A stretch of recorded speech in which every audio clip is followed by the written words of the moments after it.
Belə bir application hazırlamışam Cloud vasitəsilə. Neurolang Netlify app'ə yükləmişəm və burada siz seçirsiniz ana dilinizi, məsəl üçün Azərbaycan dili. Öyrənmək istədiyiniz dili, məsəl üçün Deutsch və Get Started. Burada iki hissə var. Məqsəd neurolingvistika ilə dili öyrənməkdir. Mən öz bildiyim metodikaları tətbiq eləmişəm. Yavaş-yavaş inkişaf etdirə bilərəm. Hələ ki belə gedirik. Deməli, fərz edək ki, siz hansısa bir kitab oxuyursunuz və orada bir cümlə var. Amma siz bu cümləni öyrənmək istəyirsiniz. Lakin söz-bə-söz dictionary kimi əzbərləmək istəmirsiniz də. Çünki biz ana dilimizi hər hansısa bir sözləri tərcümə edirik, əslində öyrənməmişik. Məsəl üçün B2 səviyyəsində ya da B1 səviyyəsində bir söz götürək. İndi mən burada seçirəm ki, öz generasiyasında sözü. Əgər ki, hansısa bir sözünüz varsa, siz özünüz də buraya yaza bilərsiniz. Generate. Məndən API key istəyir. Bu lazım deyil, bunu yığışdıracağım. API key istəyir, bunu bir daha mən daxil edeyim.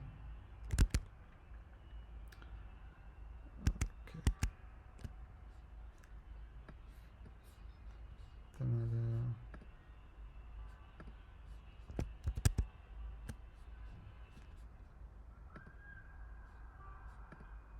hara getdi bu?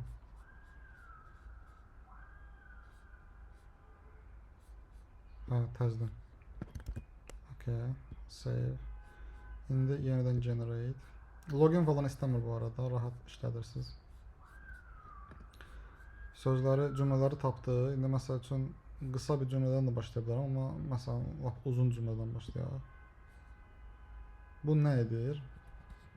Hər bir sözü emojilər ilə ifadə etməyə çalışır və siz o emojilərə baxaraq başa düşməyə çalışırsınız ki, bu söz nə anlama gəlir. Daha sonra fərz edək ki, sözə baxdınız, başa düşmədiniz. Məsələn, Freund indi başa düşülür də. Məsələn, Ausflug, məsələn, bu başa düşülmür. Burada refresh düyməsi var. Buna basırsınız, emojini artıq şəkil ilə ifadə edir. Şəkil də dinamik olaraq AI vasitəsilə generasiya olunur.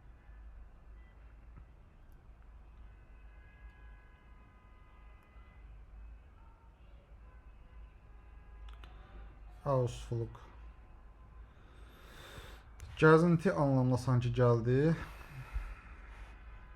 Ausflug. Bir daha baxıram, başqa bir şəkildə baxıram.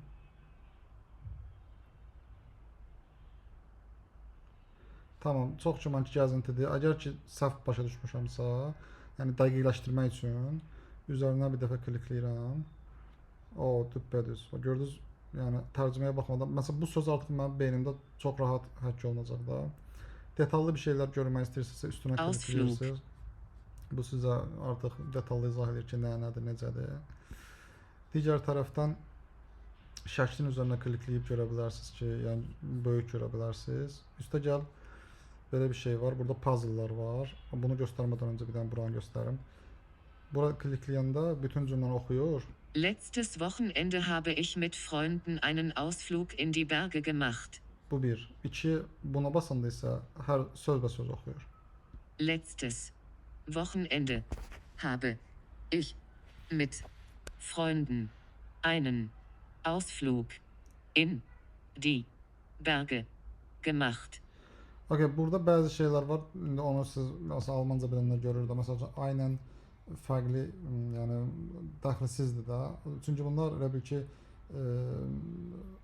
belə də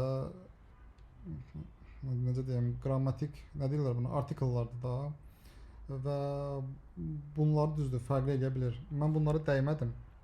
Çünki dəyəndə birazcıq aləmi qatır bir-birinə. Ona görə dedim ki, mütləq emojilər hamısında olsun və emojilər mütləq fərqli emojilər olsun. Nəsə, tutaq ki, bu okeydir. Mən məsələn Ausflug'u öyrəndim artıq, yəni həkk oldu yəni beynimə. Həqiqətən də gözəl oldu.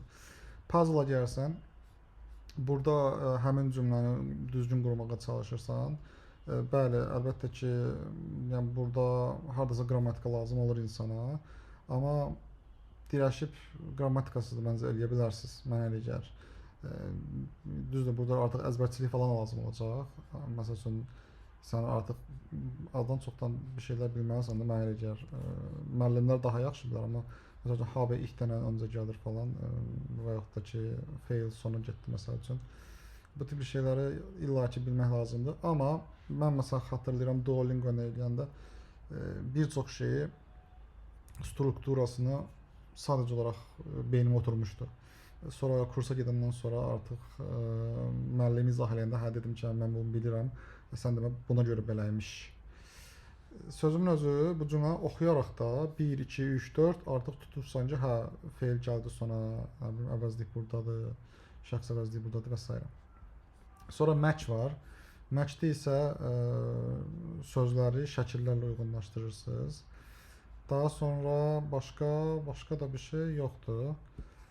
Bunun vasitəsilə mənə gəlir ki, günləri heç praktik eləsəniz, məsələn üçün B2 dedik də, bir daha siz generate edib növbəti 5 dənə cümləni bu formatda öyrənib nə qədər söz bazanızı inkişaf etdirə bilərsiniz və dediyim kimi də şəkillə oturanda çox gözəl oturur da adamın beyninə. Özünüz məncə yəni bilmirəm müşahidə eləmisiniz yoxsa yox. Bəqə məsəl üçün dağmı deməkdir. Məsələn bilmirəm də düzdürmü?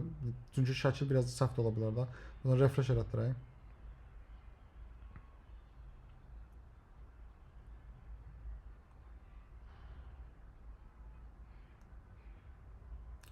Okay, ikinci dəfə bir daha dağ gəldi. Yəni bu deməkdir ki, bu dağ anlamına gəlməlidir.